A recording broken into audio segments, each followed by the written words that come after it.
Welcome to Real Estate Coaching Radio, starring award-winning real estate coaches and #1 international best-selling authors, Tim and Julie Harris. This is the #1 daily radio show for realtors looking for a no BS, authentic, real-time coaching experience. What's really working in today's market, how to generate more leads, make more money, and have more time for what you love in your life. And now your hosts, Tim and Julie Harris. Welcome back. So today we're going to be focusing on how to sell the impossible to sell listing. Now, some of you don't have any listings, and I get that. There's tens of thousands of you that listen to this podcast every single day. But save these notes because you can use them for many different ways. For example, maybe you're going on a listing appointment this weekend, and maybe the market where you're going to be going on the listing appointment is a little bit tough, as we're going to be discussing in a second. Maybe you happen to cross an expired listing because you were smart enough to call them, and now you're wanting to show the seller what you're actually going to be doing to get the listing sold. Open your mind, and obviously this is specifically designed for those of you who have the impossible to sell listing, because Julie, that is a common theme of calls that we're getting and messages on Instagram and whatever. People that are just agents that are just completely beside themselves because they can't seem to sell a listing that maybe a year ago would have sold, 20 with 20 different offers. Yes, and they're stymied by trying to figure out how to have these conversations with sellers. What are you supposed to talk about? How are you supposed to diagnose what is actually going on with it not being sold? But don't you think that's the heart of what the problem is not knowing how to tell sellers bad news? Or For sure. It's lack of bedside manner. Yeah, and it's, unfamiliarity with having bad news in real estate versus here's 20 offers, choose one. Do you remember our first, so, you and I have been in the business for Ever, right? 3 decades. And our first year in the business, we sold over 100 homes. Do you remember the listing appointment that we went on? I'll just say her first name, not the second. Hazel is her first name. You remember? That's Yeah. So funny. Okay, Yeah. so she had a really funky modern condo we loved, but evidently nobody else did. It was cool. And and this thing had expired with her previous listing agent who sold it to her. And I believe it had expired twice. And then when Julie and I ran the history of it, this thing had always been a tough sell. Very, very modern. And, again, something very different for that particular community. Mm-hmm. Well, the problem that she had, obviously, wasn't location, and condition couldn't have been fixed because, it was modern in an area where everything else was, I would say, colonial and things like that. Mm-hmm. It was weird.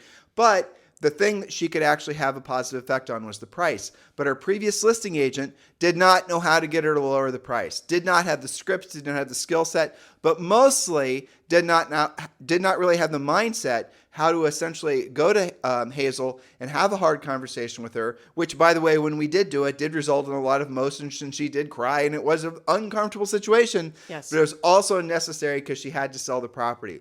That's the hard part in a market like this, learning how to have the skill set, knowing what to say and how to say it. Because the impossible hard to sell listings and those super hard conversations, on the other side of that is where you're going to start creating a lot of market dominance for yourself and success, because other agents aren't willing or frankly aren't able to have those conversations. Exactly. Your best marketing is that for sale sign. The sold sign. Yeah, exactly. Yes. Okay, so how to sell the impossible listing. Here's the secret, and Tim just mentioned this. There is no magical marketing plan, idea, campaign, or video that will turn an overpriced, tough-to-sell listing into a sold. So stop looking for a miracle and sharpen your skills. The object is to be the listing agent at the time it sells. So we're going to help you have these conversations. First, it's important that you review the facts of the subject property and the seller's situation. Point number 1, do a new comparative market analysis. You know the house better now, and you've had some feedback on it. So since you've been listed, there have been new sales, new pending sales, new active listings to compete with. Pretend it's a new listing. Where would you price it now?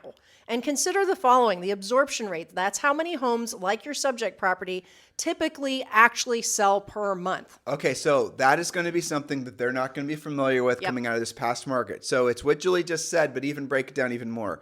I had a call with someone in our EXP family, and she had, this was recently, she was selling luxury listings, and these were listings like, I think in her market, they're 1.2 to 1.4 million. And they'd all, in her entire career of less than 10 years, everything had already sold, always sold with multiple offers. Barely time to put a sign in the yard and the listing would sell. Now it wasn't working like that. Now the local employer wasn't doing a lot of reload. Now the people weren't, the whole thing. Market slowed down. So she did not actually know how to go about doing price reductions, let alone having conversations with the sellers, all of which, if I remember correctly, these sellers were her own past clients.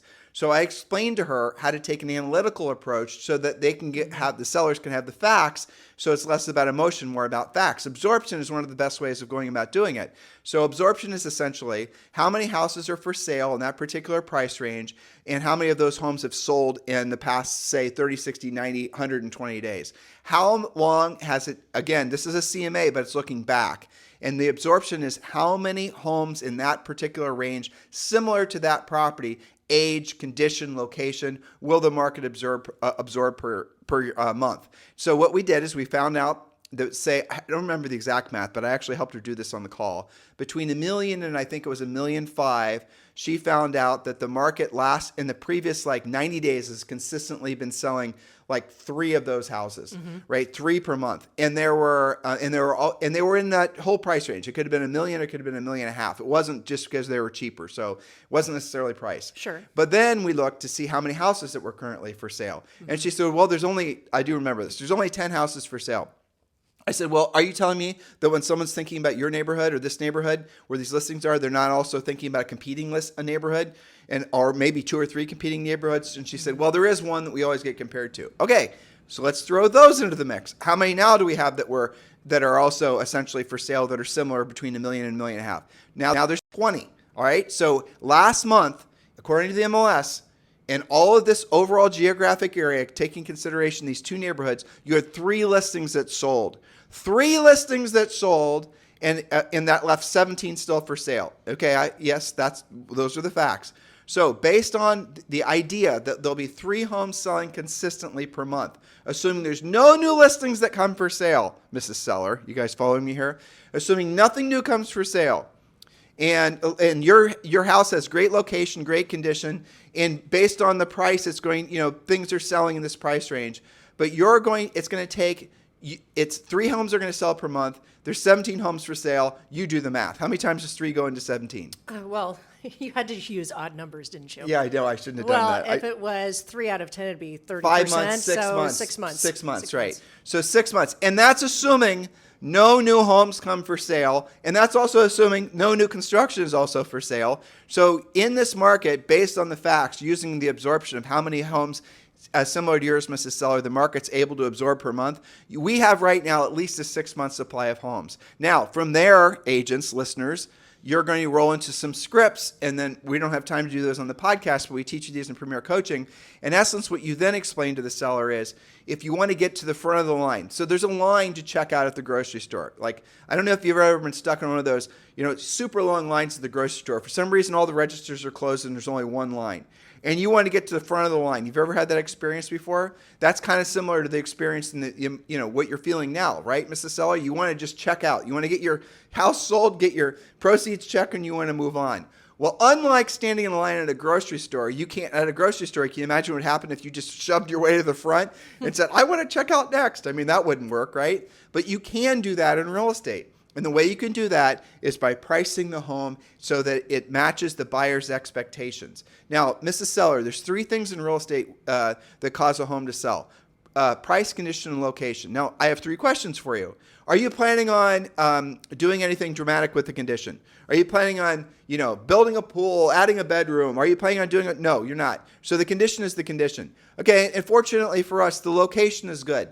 People seem to like the location in the neighborhood, no busy roads, no airplane noise, nothing like that. So the only other thing that we can have a positive effect on is the price, or more specifically, how the market perceives the price in comparison to the competition. So you following along with all this? These are how you can intertwine facts, and I'm saying this obviously very quickly, and you wouldn't do it this fast when talking to a seller because they're going to shut down.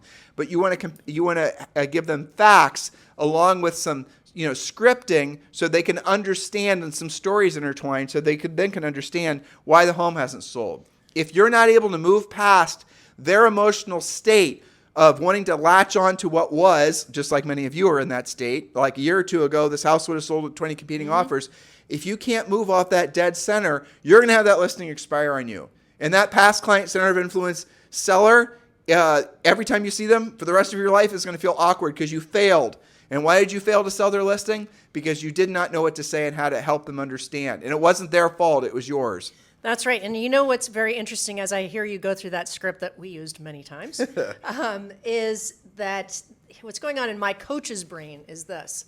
There's a big difference between scripts written and used by experienced real estate professionals like us and our coaches versus what you might be getting from your office manager or somebody that hasn't sold that much. They would say it's time to lower the price. His sellers just love that language, don't they? Slice it, cut it. That'll get you fired. The first time you say to a seller, especially right now because they're all in a tender emotional state. Yes. First time you say to a seller, lower your price, they might not fire you then, but you have, I promise you, been emotionally fired. Yeah. They're going to stop being, You're not buddies anymore. You're not buddies anymore. That you're going to have a lot of Humpty Dumpty to put back together.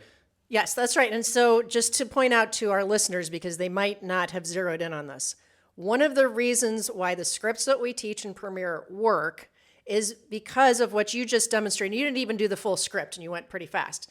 You were doing an analogy to standing in line at the grocery store. Why does that work? Because you're no longer talking about the seller's house and their emotional investment and raising their kids there and the price that they're not going to get. You're taking them out of that situation and you're putting them into something that everybody can relate to standing in line at the grocery store. That's a different type of scripting that's more effective and more advanced and based on knowing that sellers can be emotional, and us as your coaches or your future coaches, we don't want you to get fired. We don't want you to have it expire. We want you to make it to the finish line. You're motivating me to do another script. I know it's not part of your script. It's okay. We can modify. Do it. Well, it's because, guys, when Julie and I sold real estate, we sold between 100 and 200 homes per year. But really where we've really learned our scripts, frankly, is the hundreds of thousands of coaching calls we've done. And that's not including what our coaches have done. That's where you get really good at scripting, frankly, not necessarily talking with sellers, because how frequently, even if you're a very productive agent, do you have an opportunity to use a script with the seller? Hopefully not too much because you priced it right in the first place. Certainly more these days, though. But when you're dealing with, hundreds of coaching clients or thousands of coaching clients, they're all wanting to get price reductions. All right, so here's another script for you.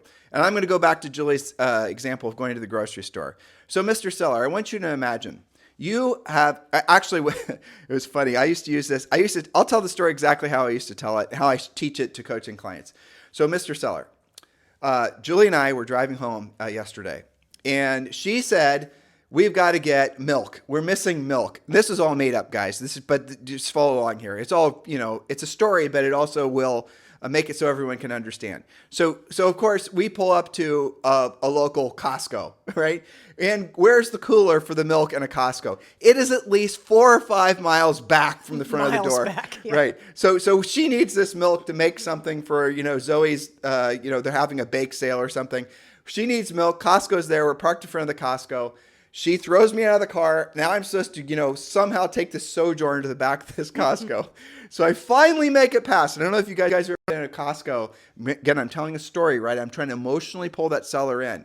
I don't know if you've ever been to a Costco when it's really, really busy, where essentially it's like an old 1980s video game where you're just, Pac-Man or Frogger, where you're trying to make it past all these people that are really not paying attention. They're all dazed and confused with their massive grocery carts full of, all this junk they're getting from Costco. I mean, good junk mostly, but you guys get the idea.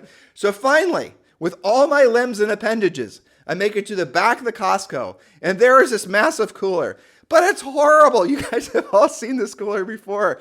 It's got this plastic fluttering shower door kind of thing, and you walk in, and then it's at least it's got to be warmer than 20 degrees in there. For sure. All right, so that's a scenario. That's the little journey that Julie sent me on. So now I'm standing in this cooler, and of course I live in Puerto Rico, so I'm in shirts and a t-shirt, standing in this cooler, freezing my you-know-what's off, looking for flipping milk. Okay, and you're really motivated to get that milk. I want to get the hell out of there as fast as possible. Not just because I'm freezing and I can't feel my fingertips, but I want to get out of that Costco. The whole experience, has a heightened sense of urgency, like very few things in life. All of you listening can relate. All right, so now I'm looking at the milk at in the cooler, and I notice that there is, guess what, 10 different varieties of milk. Oh, joy me. Now You got cashew milk, you got oat milk, you've got coconut milk, and you've got almond milk, and then you've got normal milk. goat milk, Tyrannosaurus Rex milk. I mean, God knows what. I mean, who the hell Whatever drinks all else this stuff? they've come up with. Exactly. There's organic milk. What milk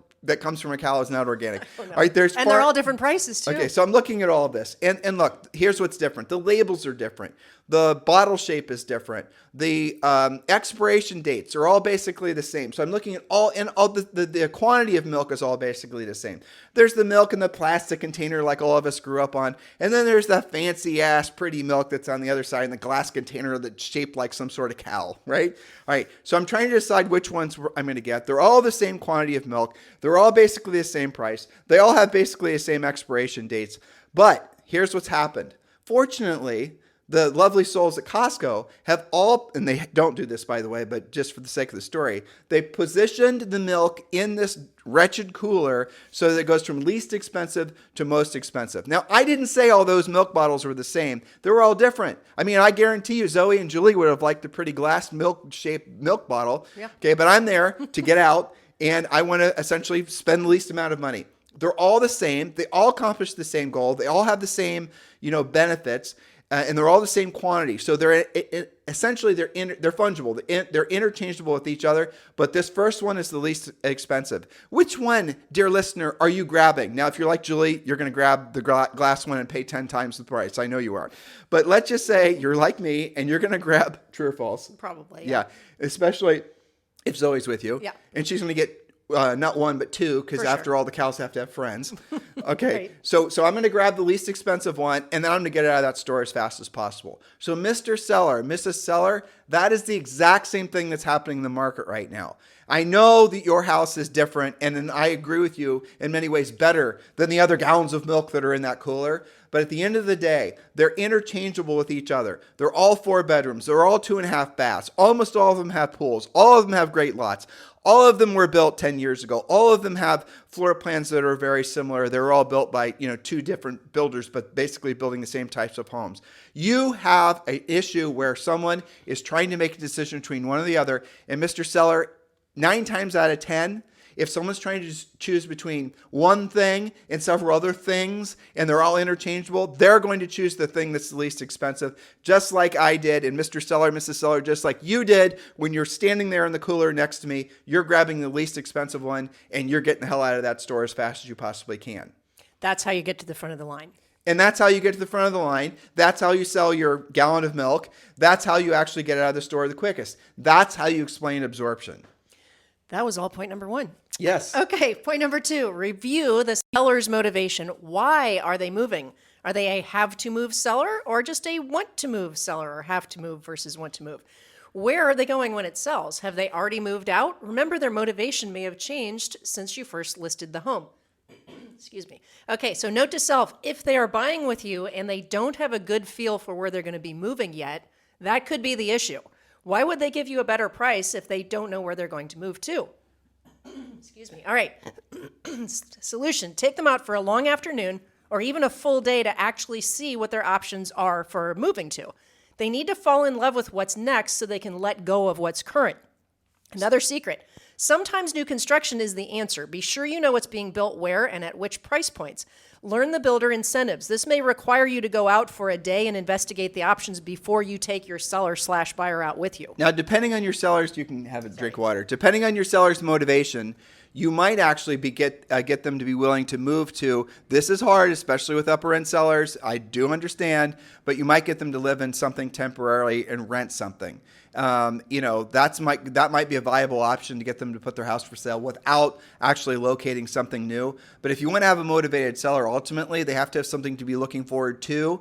And to Julie's point, new construction is always the easy button. So make sure you're really exploring new construction options in your marketplace. It does not have to be a big builder. Julie and I, when we sold real estate and all of our top coaching clients, they have found, a handful of small to medium-sized builders that can build on your lot. So now you're not selling this buyer a house or a resale house. You're now helping them find a lot, and then you're going to introduce them to the two builders, and they're going to decide which path they want to go down. And that might mean that you're not going to earn any commission on those sales of the purchases for many, many months. And that's fine. You're going to get the listing sold. They're going to move to something temporary. That's how they're going to free up the cash to do the new construction. Yes, and that will also sort out how motivated they actually are if they want to do that.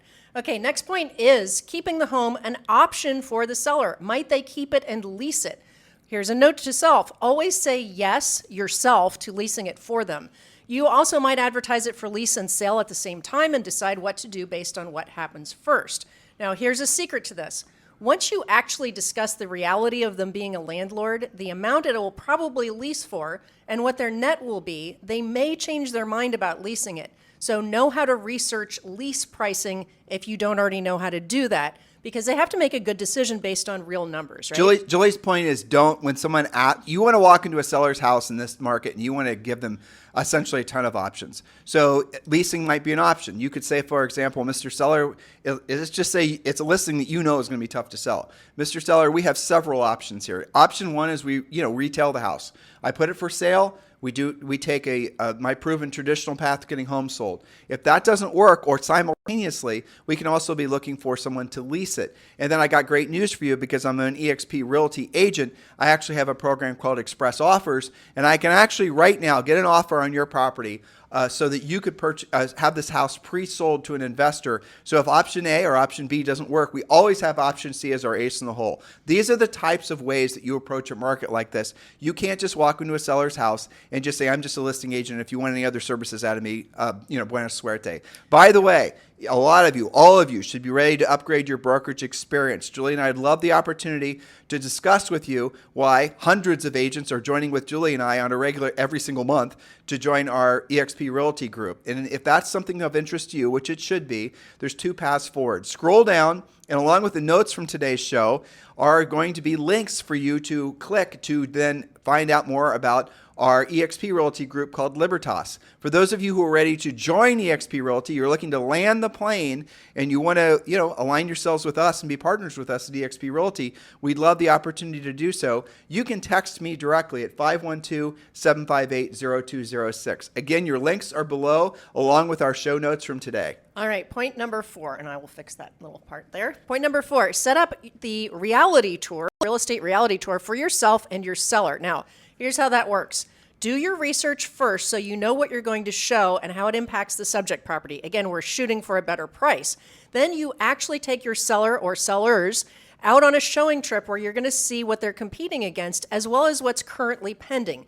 Don't overcoach them. Show the properties and ask them what their thoughts are. One of our coaching clients just did this to make the point that their subject property was actually competing against new construction. Their subject property was 30 years old, needed a new kitchen, needed a new bath, and was priced like the new construction. Of course, they're going to lose versus the new construction, but it's not enough for some sellers to just say that. It's much more impactful to take them there and show them. You don't even have to say, do you see how everything is new here? They will figure that out on their own. The problem is oftentimes the sellers aren't objective. So they see their house the way they originally spec'd it 15 years ago, and they don't realize it's out of date or has condition issues. So in addition to what Julie said, the other nice thing to do, and everyone does this anyway, so you might as well make the most of it to help the seller price the house correctly, is actually have, home cameras and speakers and microphones set up so they can actually hear real life feedback from the buyers as they're going through the house, so they can actually know, the sellers will know what the potential buyers and their agents actually think of the property.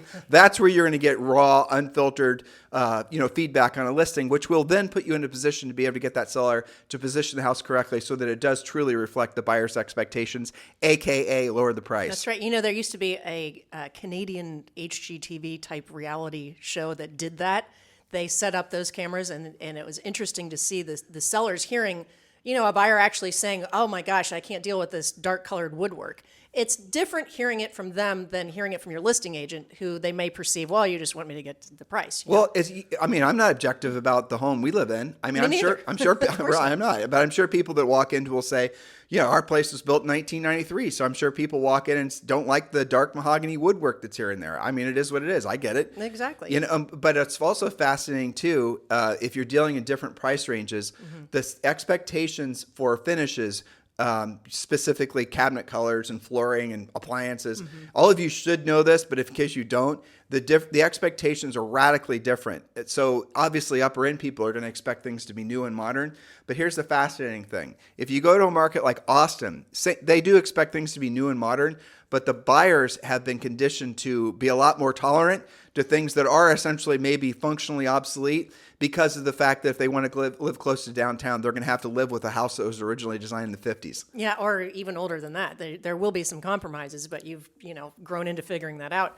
Okay, so we are on point number 5. Discuss with the seller that, this is something they often will say to you, taking it off the market and trying it again next quarter, next year, next season is not always the best plan. When do they have the most competition? Usually it's going to be in the spring. Many tough to sell listings will sell fourth quarter or first quarter when there's simply less competition. Remember that relocating executives typically move more during fourth quarter and first quarter. But that's a scripting thing, right? So, Mr. Seller, help me understand why you think holding the house off the market for 6 months is an advantage to you. Help me to understand. And then you're going to hear a bunch of gobbledygook that's going to come out of their mouths that hasn't really thought through. Oh, I just thought, or I read, or somebody told me. Well, there's some more information on the seller. So, Mr. Seller, let me ask you a question. Do you think interest rates are going to go up or they're going to go down?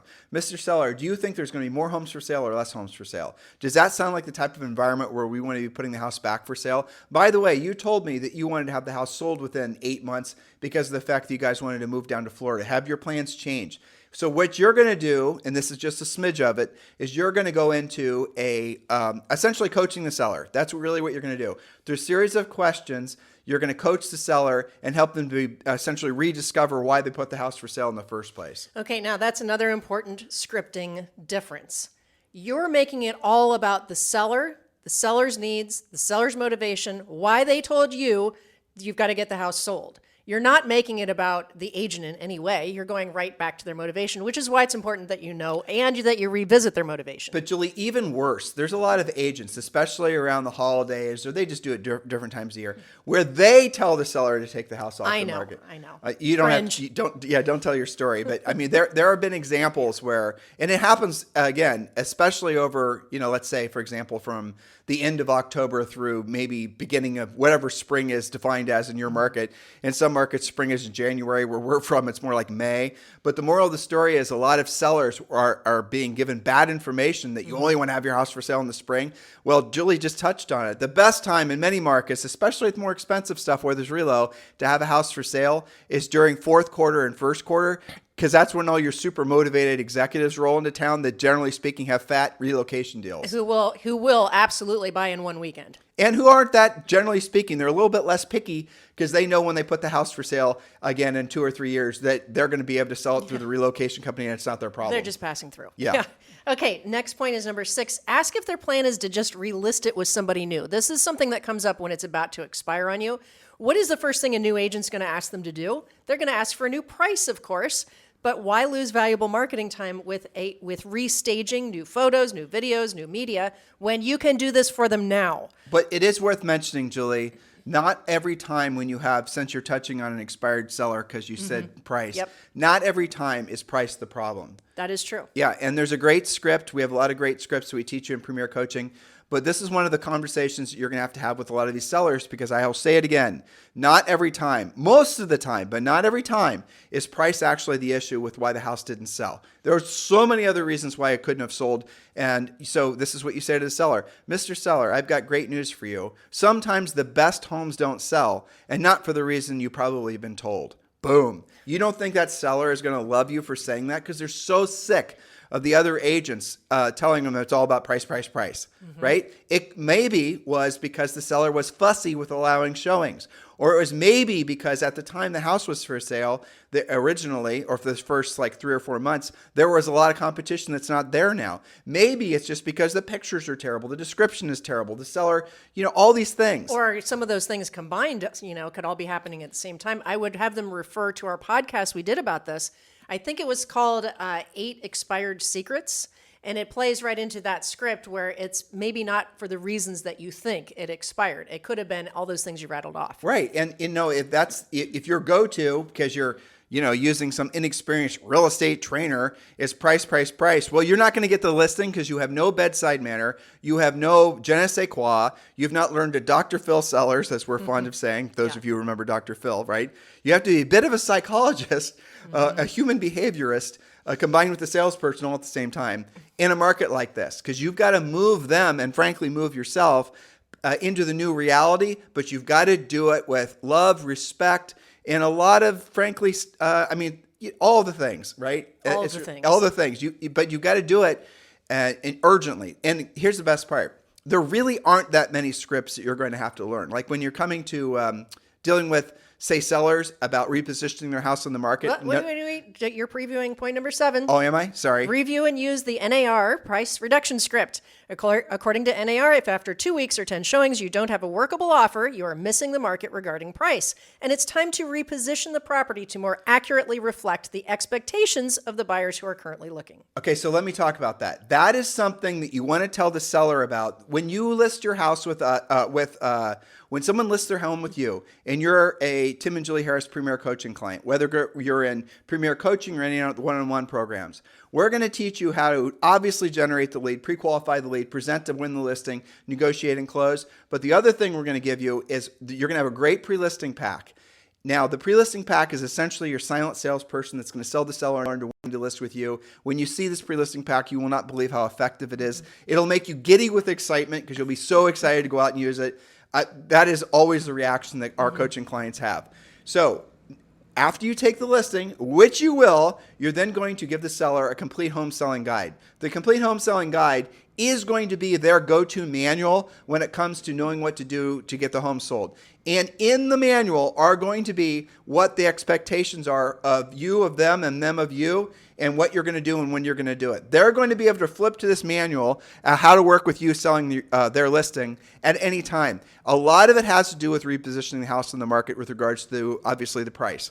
And so that's going to be something that they can prepare themselves for. When you take the listing, dear listeners, when they sign the listing contract, you give them the book and you flip to that section and then you point out to them, okay, this is what we're looking for. There's milestones in the listing process. This is after you've priced it, after you've got the listing contract signed, after you've got all the agency stuff signed, after you've done the net sheet, then you give them the book, and then you might not need to do any repositioning of the house in the market. It might be positioned correctly. You might have priced it perfectly. Everything might be all, green lights for you. That's great. But you're going to want to essentially lay the groundwork for that uncomfortable potential future conversation with that seller by educating them about essentially what to expect and when to expect it. Mr. Seller, after 2 weeks or 10 showings. Now, you might want to adjust that, but don't go past 30 days. If you're dealing with expensive listings, don't go past 30 days. That's the temptation. But the general rule is after 2 weeks or 10 showings, if we don't have a written verified offer on the property, we're going to reposition the house on the market so that it correctly reflects the market's expectations, right? These are the scripts and the techniques you need to learn if you really want to be a top agent in this market. Yes, and all those things that you learn now will make you such a stronger agent going forward. You will thank past fill in the blank with your name. Okay. Point number 8, when you get your price adjustment, also get an extension to your listing agreement at the same time. It's easier to do all of that document signing at once rather than having to do a second tough conversation. So do it at the same time. Next point is number 9, correct all negative feedback. Now, you may need to assist your homeowner in actually getting this done. So find service providers or use your favorite service providers you've already got who agree maybe to be paid out of proceeds if that's necessary at closing if the seller can't afford the repairs. Otherwise, reduce the price to reflect the condition. This is actually usually lower than you think. That should say easier than you think. but you have to help them correct negative feedback. This is something that's really common with expireds. They'll say, I kept hearing thus and such, but I didn't know what to do about it, or I couldn't afford it, or I didn't know anybody. So it ended up expiring and costing them money. So make sure you get that edit and then Yes. renumber. Okay, but here's the thing. Price adjustment, get an extension listing agreement at the same time. That's really critical. This is Julie's previous point. Yeah. So now how do you sell that to a seller? You just sell it to the seller by explaining to them, this is what happens when you get a price adjustment. Don't go in there like you're having to beg for an extension on the listing. Well, we just adjusted the price. We're repositioning on the market. So now we're going to relaunch all the marketing, which means we're naturally going to extend the listing to reflect essentially the fact that we're having a fresh start. Be normal about it. Don't be weird about it. Yeah, you guys are worried about the seller. You think that some sellers, yes, but very few sellers have written in their little calendars when your listing's expiring. Okay, but when you when you reposition the house on the market, maybe you take some fresh pictures. Maybe you update, the description, whatever. Mr. Seller, we're hitting hard reset because we've just repositioned the house on the market. Now let's go ahead and extend the listing. Do this as a natural, organic byproduct of a new price.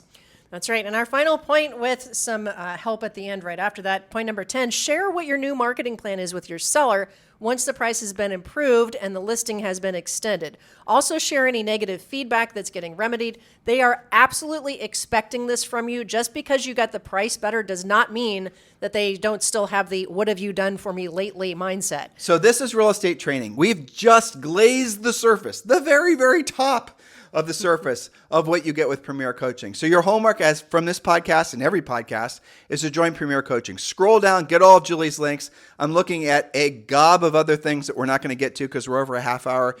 Scroll down, grab Julie's notes. These are going to be very powerful things for you when it comes to you being an absolute dominant listing agent in your marketplace. While you're there, join Premier Coaching. It costs you nothing, or you can just go to premiercoaching.com. Again, the notes are ready and waiting for you. Please do use these. Guys, we are extra excited and extra motivated because the market is shifting, and we're seeing new agents being crowned the king and queens of their local markets. It's your turn. You're going to have to earn it. You're going to have to earn it through your ability to help people, and the ability to help people comes from your skill set, knowing what to say and how to say it, managing your own mindset, managing your own emotions, and then helping the sellers push through with many of them is going to be a very stressful time. When you operate at a high level in a marketplace like this, the downstream benefits that will last you decades. Hey, here's an example. Julie and I are living that now, and so will you. Downstream benefits of doing a really phenomenal job for your sellers is going to make you incredibly powerful. You're going to, elevate yourself to that highest stage of mastery where you're consciously competent, where whatever comes out of your mouth, you're masterful, you're saying the right things, doing the right things. When you're operating at that level, guys, the world shifts. Get there as fast as possible. Thank you for keeping this the number one listen to daily podcast for real estate professionals in at least the United States. Have a fantastic day. This podcast is a part of the C-Suite Radio Network. For more top business podcasts, visit c-suiteradio.com.